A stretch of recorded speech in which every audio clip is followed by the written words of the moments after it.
Hi everybody, welcome to the video number 1 on your answers to fascia questions that we got for my fascia video. And this is going to be part 1. People have asked lots of questions that got me excited, because if you've ever wondered either why tension shows up in certain patterns, in certain sides of your body, and emotional stress becomes physical, that is a fascinating concept to me and to most people. So I'm going to give you answers the way that I view them. And I'm Dr. Lisa Koche. Today we're breaking down your biggest fascial questions: how the tissue shapes your posture, your energy, and your emotional experience. Make sure you stay till the end, because I'm going to reveal the most common fascial pattern I see in patients and what it actually means for your healing. So let's get into it. We're going to start out by saying and reminding you guys that fascia, especially in medical school, when you go to the cadaver lab, which is one of the highlights, the fascia is just honestly annoying. It's this dried, almost like tissue paper that is in the way. You just want to get it out of the way to get to the organ, because that's the thing, right? The fascia is just wrapping around it.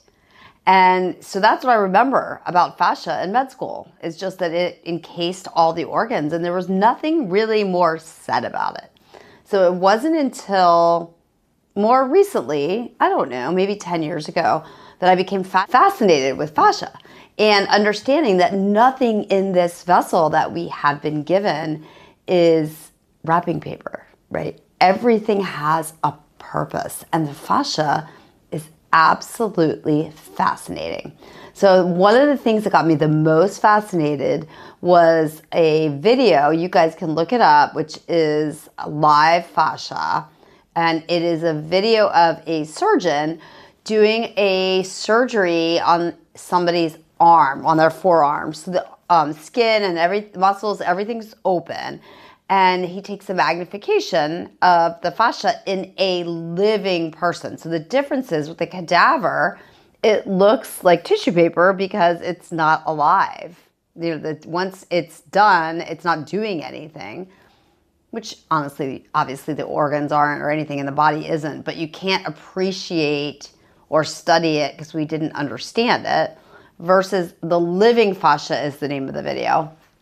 When the fascia is living and breathing, it has multiple things that it does. So it works as a hydraulic pump. It's pumping water. It works to conduct electricity. And it does more that we're just starting to really understand. So when it comes to the emotional side, it's absolutely fascinating, because I'm coming to believe, the more I study these beautiful vessels we've been given, that our emotions and trauma and our experiences are stored, especially anywhere where we know there's a higher electrical gradient and where there is communication, obviously high levels of communication between cells, and the fascia is like a super highway to conduct electricity. So now I'm going to answer some of the questions that we got, because they were really interesting. So number 1, why does tightness in fascia usually show up on one side? So this is interesting, because there's a physical reason for sure. Like if you get hurt, for example, an injury on one side, the fascia will adapt. Your body is smart, so it learns how to kind of go around the injury. It creates a long-standing asymmetry that is harder to correct. You have to be really dialed in to fixing that one-sided pattern. Additionally, it's a lot about compensation, but also it has to do with your organs.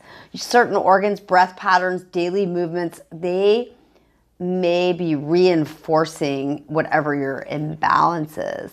But perhaps the most fascinating piece of it is the energetic and spiritual side, where the right side's typically imbalances in the yang, when you look at yin and yang, and that's more the masculine. So if you have had issues with taking action or other things along the masculine side, and when you think of masculine side, It's things like, again, action, logic, assertiveness, engagement with the external world. That's like, if you're battling logic versus intuition, you may be getting stuck on that right side. So when you start following your intuition, or ask your higher self, go in meditation, like, what is the message with this right-sided or left-sided pain or issues that I keep having? Please show me so that I can release them. So that, I've seen it in real time really help. Number 2, why does my body unwind on its own when I feel safe? So that's a really important and great question that I'm proud of you guys for noticing. That pattern itself has to do with nervous system activation. So we talk a lot about, in the healing program that I do, the first phase is reclaim. You have to reclaim empowerment and sovereignty and, you know, your connection to your higher self, which allows your nervous system to relax. When we're in constant high alert, the communication from cell to cell, the communication in the fascia, it's much tighter. Everything gets bound up. So that feeling of unwinding is the tissue, because it's active, it's sensing. It's almost kind of similar to your nervous system in that it's sensing external cues. And if the external cues are stress, it's going to be tighter. It's going to be harder for the electrical signaling to move through. Can fascia really store emotion or trauma? This is, again, very, very interesting. So we know certain things. This is a field that's still being actively studied, and I love to reinforce to you guys that medicine is a practice. Medicine is an art. It's the art of medicine. It's the science and art. So it means if you stand on a high horse and just are adamant about something, you're likely to not be open to learning. And we're really learning when it comes to the fascia. We know that there are fibers in the fascia itself that are called interoceptive that are able to sense emotions and stress and the environment around you. Guys, that's fascinating. Our bodies are so cool. When we get overwhelmed and our mind kind of is not processing things and we're not present in our body, which happens all the time. I see this with patients. They're stressed and they're almost like having out-of-body experiences. Then the physical body, and especially the fascia, is forced into storing or helping with that processing of that emotion. So very often, when you're not present and understanding it, you store it in any interoceptive places, like your fascia. Next question is, why do my pelvis or ribs feel stuck? Well, honestly, pelvis, diaphragm, and rib cage are some of the main places that we see those tricky emotions, because those are like hubs where a lot of the fascia connects. And when the diaphragm, for example, you all know that when you get super stressed, you may not breathe right. You might breathe fast or breathe from all short breaths instead of those big parasympathetic, relaxed, deeper breaths.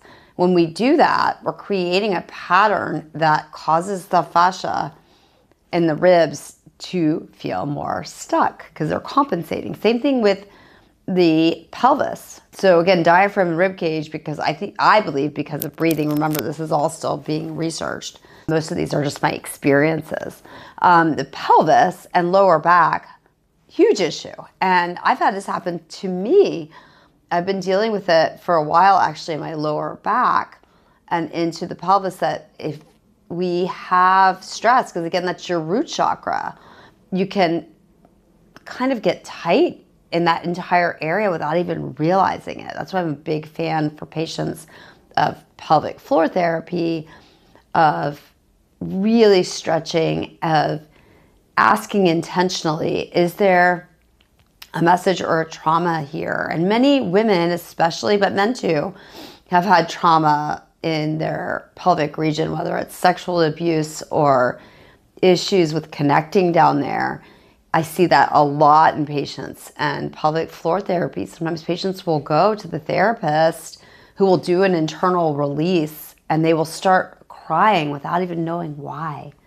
Pretty wild when we think of the connections throughout our body that we're not even aware of. Next question, why does stretching make me emotional? Well, the body remembers this unresolved stress. Movement, and this is where dance can come in, simple things can come in, can allow you to release that stress. Many people will just have told me, and I've seen this, that you can turn on music, free dance, or get on the floor and just kind of move around, or if you're a guy, maybe it's punching bag or yoga, just stretching in positions you've never been in, and suddenly emotions come out. Or maybe you've had a deep massage and felt emotional. That is those stored emotions coming to the surface, because the releasing pressure on these sensory receptors can allow the emotion to finally be released. Giving that permission to the body to release it, whether it's consciously or the therapist on your, working your muscles or working on your pelvic floor, or maybe it's movement and dance and the music you can give just by moving that permission to your body to release.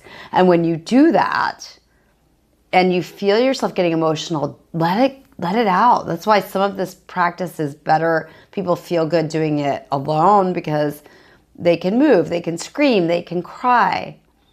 And that's good, that's great. We want you to release that because your body will thank you. So now that you guys understand about how the fascia is way more than just a structural, part of related to our muscle and our organs, or saran wrap like I thought it was in med school. In part 2, we're gonna go deeper into exactly how fascia impacts and is connected to your nervous system, how to support healthier patterns in regards to your nervous system daily. The most common fascial pattern that I see in my practice is going to be in the pelvic floor. So I'll hear people say they either get a lot of tightness vaginally, rectally in men, or testicular in the men.